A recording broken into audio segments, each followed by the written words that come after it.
Film-makers Co-op is only 9 blocks from the World Trade Center. And on September 11th, I was running at the time this happened, and I was walking. I had stopped running. It was a beautiful day. The sky was so blue, and the woman I run with, Aura, said, "This is the last beautiful day of summer. We should enjoy it." The sky was brilliant blue. The sun was bright, and I'm walking back from the track along Houston, and I can see the World Trade Center is smoking, and all these groups of people were stopped. And I said, "What happened?" And they said a plane ran into the World Trade Center. And I thought that it was something like, you know, JFK, someone that wasn't watching where he was going, he fell asleep, had a heart attack.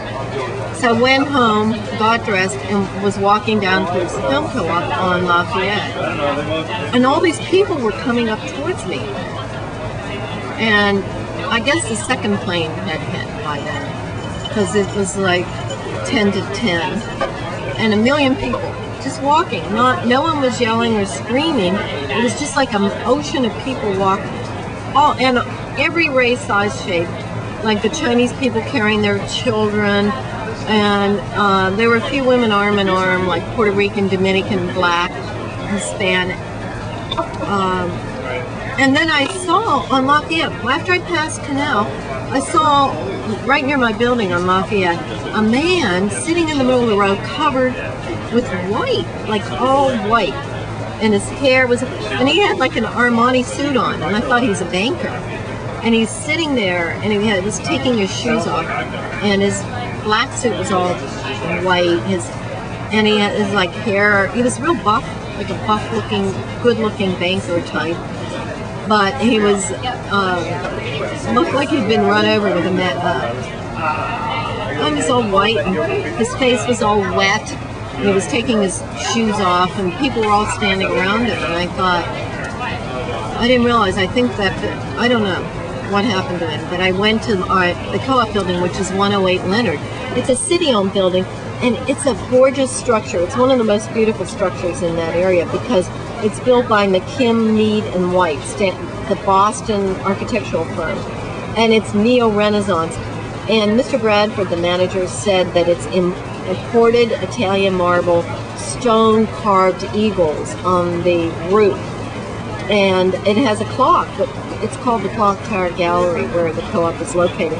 It's owned by PS1 and Loma, and it's spring-wound. The clock is done by hand, and it has all these beautiful carved flowers, and so the structure is really beautiful. It's built, it's to last, it's strong, and I wanted to go up to the co-op. I thought I'll go up and I could work even if the World Trade Center is hit. And I had appointments. I was training interns from School of Visual Arts that day.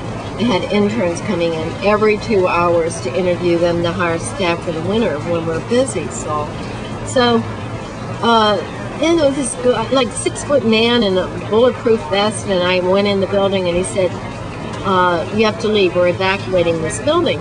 And I said, "Well, I'd just like to go up to my office and leave a message on the answering machine."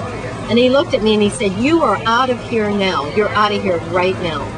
And so I thought, wow. Okay, so I left and I went out and I tried all 3 entrances, and they already had guards there. There was a mass of policemen. So I walked towards Broadway, and I thought I'd have to call Ken, because I know Ken and Flo are right on Chambers, which were like 5 blocks away, closer to the World Trade Center.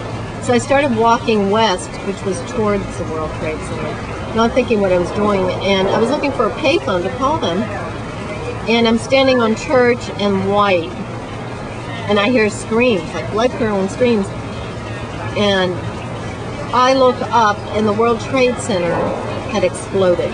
It exploded like a bomb had been dropped, and it blew up like it was black everywhere. And then the whole sky, this whole beautiful sky, was filled with glass, like confetti, glass and steel, and the whole sky was white and confetti and shining and shimmering, and it all settled down to the ground.